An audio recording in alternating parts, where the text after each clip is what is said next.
अनिता बहुत ही खूबसूरत औरत थी। उसे अपनी खूबसूरती पर बहुत घमंड था, लेकिन उसकी शादी बहुत ही साधारण दिखने वाले आनंद से हो गई थी। उसे वो बिल्कुल भी पसंद नहीं करती थी। आनंद कंपनी के मार्केटिंग विभाग में क्लर्क का काम करता था। दोस्त, वीडियो तो देखते हो और सुनते हो, लेकिन मेरे चैनल को सब्सक्राइब नहीं करते हो, इसलिए आप सबों से रिक्वेस्ट है, जो मेरे चैनल पर पहली बार आए हैं वह सब्सक्राइब कर दीजिए ताकि चैनल मोनेटाइज हो सके। महीनों तक वो बाहर ही रहता। तनख्वाह भी ठीक ही थी, लेकिन अनिता की हर दिन नई नई फरमाइशों को पूरा करने के चक्कर में महीने के पहले हफ्ते ही उसकी सारी तनख्वाह खत्म हो जाती थी। एक दिन की बात है, सुबह का समय था। अनिता बिस्तर पर लेटी हुई थी। तभी आनंद ने उसे जगाया और कहा, क्या बात है अनिता, आज बहुत देर तक सोई हुई हो? अनिता, अरे, जिसकी किस्मत ही सो गई हो वो जाग कर क्या करे? आनंद, क्या बात है, आज सुबह सुबह ही ताने? अनिता, तो क्या चाहते हैं आप? सुबह सुबह आपकी आरती उतारना शुरू कर दूं या पैर दबाऊं? आनंद समझ गया कि अनिता को कोई चीज चाहिए, क्योंकि जब भी उसे कोई चीज चाहिए थी तो वो इसी तरह का नाटक करने लगती थी। आनंद, अरे, क्या चाहिए तुम्हें, बोलो ना? अनिता, हाँ हाँ, बोल तो ऐसे रहे हो जैसे चांद तारे लेकर आ जाओगे मेरे लिए। कितने दिनों से आपको सोने की रिंग के लिए बोल रही हूं, लेकिन तुम तो एक कान से सुनकर दूसरे कान से निकाल देते हो। आनंद, अब जितनी हैसियत है मेरी उतना ही तो कर पाऊंगा मैं, और अभी मेरा हाथ तंग है। 2-3 महीने रुक जाओ ना, फिर दिला दूंगा मैं। अनिता, तो फिर मुझसे पूछते क्यों हो कि क्या चाहिए? जाइए अपना काम करिए, मेरे सिर में बहुत दर्द है। आनंद क्या करता, किसी तरह कर्ज लेकर अनिता के लिए रिंग ले आया। लेकिन अनिता बहुत ही लालची औरत थी। उसे हमेशा कुछ नया चाहिए होता था। इस बीच अनिता के पड़ोस में एक नया शादीशुदा जोड़ा अमन और प्रिया रहने के लिए आए। जब अपनी बड़ी सी कार से अमन और प्रिया उतरे तो अनिता अपनी बालकनी से उन्हें घूरते हुए सोचने लगी। अनिता मन में, वाह, कितना हैंडसम लड़का है, क्या मस्त कपल हैं दोनों, काफी अमीर भी लग रहे हैं, कितनी महंगी कार है इनकी, और एक मेरे पति हैं, न शक्ल अच्छी है और न ही कमाई। अनिता को जब पता लगा कि ये जोड़ा बिल्कुल उनके बगल में रहने के लिए आया है तो वो उनसे दोस्ती करने के लिए मचल उठी। खास तौर पर अमन से उसकी दोस्ती करने की बहुत इच्छा थी। एक दिन वो उनके घर गई। उसने दरवाजा खटखटाया। दरवाजा अमन ने ही खोला। सामने से अमन को देखकर वो उस पर और भी लट्टू हो गई। अनिता जी, वो मैं आपके पड़ोस में रहती हूं, थोड़ी चीनी चाहिए थी मुझे। अमन जी, अभी देता हूं। अमन, प्रिया, प्रिया, जरा कटोरी में चीनी ले आना। प्रिया चीनी लेकर आ गई। अमन ने उसे अनिता को देने को कहा। इस बीच अनिता की नजर अमन के घर पर थी। काफी महंगी चीजों से घर सजा हुआ था। जब प्रिया ने अनिता को चीनी की कटोरी दी तो उसकी नजर प्रिया के गले में पहने नेकलेस पर गई। उसने अंदाजा लगाया कि ये डायमंड का ही होगा। प्रिया और अमन दोनों ने अनिता को घर के अंदर आने को कहा तो उसने कहा कि फिर किसी दिन। अनिता जब चीनी की कटोरी लेकर अपने घर गई तो आनंद, अरे, घर में तो इतनी सारी चीनी पड़ी है, फिर तुम पड़ोस से मांगकर क्यों ले आई? अनिता, ये बात आपकी समझ में आ जाती तो आप अपने ऑफिस में क्लर्क नहीं होते। धीरे धीरे अनिता अमन और प्रिया से दोस्ती बढ़ाने लगी। जल्द ही वो उनका विश्वास जीतने में कामयाब हो गई।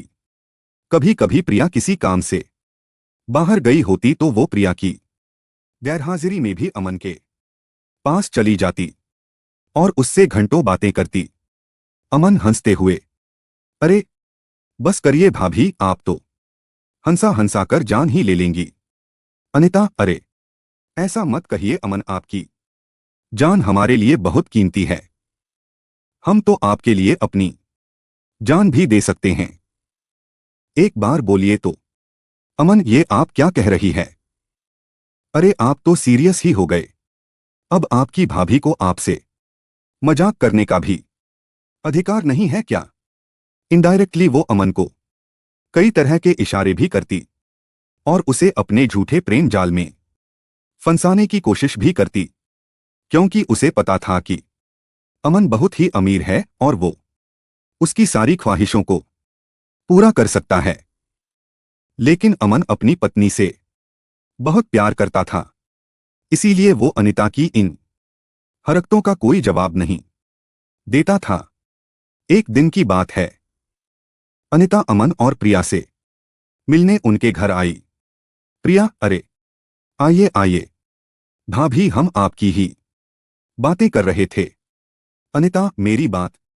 प्रिया, अरे ये अमन तो हमेशा आपकी ही बात करते हैं। अनिता, अच्छा क्या कहते हैं? प्रिया, यही कि आप बहुत अच्छी है, कितनी मजेदार बातें करती है। आपके जैसी पड़ोसी मिलना तो आजकल के समय में बहुत ही मुश्किल है। प्रिया के से मुंह से अपने लिए अच्छी अच्छी बातें सुनकर अनिता मन ही मन बहुत खुश हो रही थी और उसे लग रहा था कि एक ना एक दिन तीर निशाने पर लग ही जाएगा। इस बीच प्रिया के भाई की शादी तय हो गई। उसके मायके वाले उसे बार बार बुला रहे थे, इसलिए प्रिया को शादी के 20 दिन पहले ही जाना पड़ा। अमन को इतनी लंबी छुट्टी नहीं मिलती, इसलिए उसने शादी के कुछ ही दिन पहले जाने का तय किया था। इधर अनिता को जब पता लगा कि प्रिया 20 दिनों के लिए अपने मायके जा रही है, तो उसने मन ही मन एक प्लान बनाया। अनिता मन में यही सही मौका है अमन को फंसाने का। आनंद भी बाहर है और प्रिया भी अपने मायके गई हुई है। प्रिया को मायके गए हुए अभी 2 ही दिन हुए थे। रात को 9 बजे अनिता ने अमन के घर का दरवाजा खटखटाया। अमन ने जरा देर से दरवाजा खोला। अनिता, क्या बात है अमन, बहुत देर कर दी दरवाजा खोलने में। अमन, अरे भाभी, किचन में खाना बना रहा था। आपको तो पता है ना, मुझे बाहर का खाना बिल्कुल पसंद नहीं है। अनिता, अरे तो मुझे कह दिया होता, मैं बना देती। लगता है आप मुझे पराया समझते हैं। अमन, अरे नहीं नहीं भाभी, ऐसी बात नहीं है। मुझे खाना बनाना अच्छा लगता है। अनिता, लेकिन मुझे ये अच्छा नहीं लगता कि मेरे रहते हुए आप किचन में खाना बनाएं। भले ही अपने घर में कम ही खाना बनाती थी। वो किचन में गई और उसके लिए फटाफट खाना बनाने लगी। उसने ना सिर्फ खाना बनाया, बल्कि अमन को खिलाया भी। अब तो अनिता सुबह शाम उसके घर आती और उसका खाना बनाती। अमन को अनिता का ये स्वभाव बहुत अच्छा लगा। एक दिन अमन, अनिता भाभी, मैं आपको क्या कहूं, सच में आप मेरी बहुत मदद कर रही हैं। नहीं तो खाना बनाना और ऑफिस भी संभालना सच में बहुत मुश्किल काम है। एक दिन की बात है, अनिता सुबह सुबह अमन के घर आई। अमन को लगा कि हर दिन की तरह वो खाना बनाने आई होगी, लेकिन हर दिन वो 8 बजे के बाद आती थी। लेकिन आज तो पहले आ गई। अनिता, अरे अमन, वो क्या है ना कि आज मेरा शॉवर खराब हो गया है। बुरा ना मानो तो आज मैं तुम्हारे बाथरूम में नहा लूं? अमन ने हामी भर दी। इधर अनिता तो किसी और फिराक में थी। उसने अमन के बाथरूम में कैमरा छुपाया और उसमें ऑटोमेटिक क्लिक बटन ऑन कर दिया। थोड़ी देर बाद वह जोर से चिल्लाई। अमन डर गया कि आखिर क्या हो गया? दौड़कर बाथरूम के पास गया। उसे देखकर अनिता अचानक से उससे लिपट गई और उसे जोर से पकड़ लिया। अमन को समझ नहीं आ रहा था कि आखिर हुआ क्या है। इधर कैमरा अपना काम कर रहा था। अनिता बहुत देर तक उससे लिपटी रही तो अमन को भी अच्छा लगने लगा था। अनिता और अमन दोनों ने बाथरूम में ही शारीरिक संबंध बनाए। अमन के साथ उसकी सारी वीडियो कैमरे में कैद हो गई थी, जिसमें उन दोनों ने एक दूसरे के साथ संबंध बना रखा था। अगले दिन वो सारी वीडियो अमन के व्हाट्सएप पर भेज दिए। उन वीडियो को देखकर उसका दिमाग चकरा गया। तभी अनिता वहां गई। अनिता, अमन, ये देखो, किसी ने कल हम दोनों की वीडियो बना ली है। वो मुझे ब्लैकमेल कर रहा है और कह रहा है कि अगर मैं 1 लाख रुपए उसे नहीं दूंगी तो वह यह वीडियो मेरे पति को दिखा देगा। अमन देखो, मैं एक सीधी शादी भारतीय नारी हूं। मुझे नहीं पता कल किसने ये हरकत की है। अमन को भी कुछ समझ नहीं आ रहा था। अमन ने 1 लाख रुपए अनिता को दे दिए ताकि सारी वीडियो डिलीट करवा सके। अनिता पर रत्ती भर भी शक नहीं था, लेकिन अनिता ने एक बार फिर 5 लाख रुपए मांगे तो अमन का दिमाग ठनका। फिर भी उसे ज्यादा शक नहीं हुआ। उसने 5 लाख रुपए भी उसे दिए। लेकिन जब अमन प्रिया के पास जाने की तैयारी कर रहा था तो अनिता ने फिर से 2 लाख रुपए मांगे। इस बार अमन को लगा कि दाल में जरूर कुछ काला है। हालांकि गलती उससे भी हुई थी।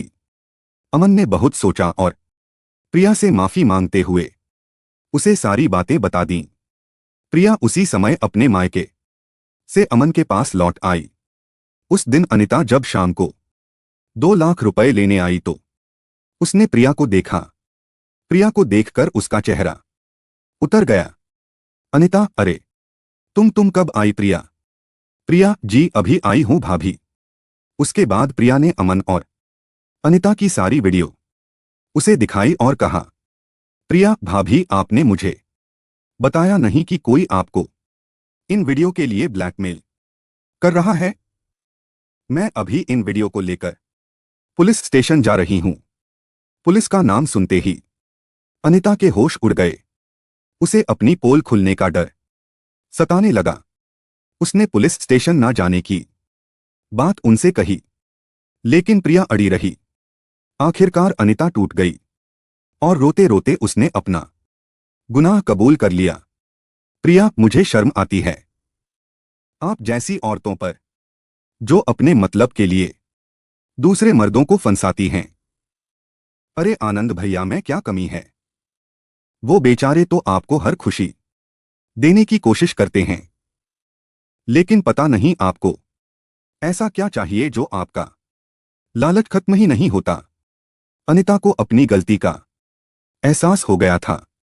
उसने उन दोनों से माफी मांग ली, लेकिन प्रिया ने पुलिस को बुलाकर अनिता को जेल भेज दिया।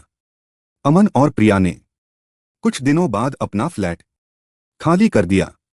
वो कहीं और रहने चले गए। अगर मेरे चैनल पर पहली बार आए हैं तो मेरे चैनल को सब्सक्राइब कीजिए ताकि आप लोगों तक मेरे वीडियो का नोटिफिकेशन पहुंच सके।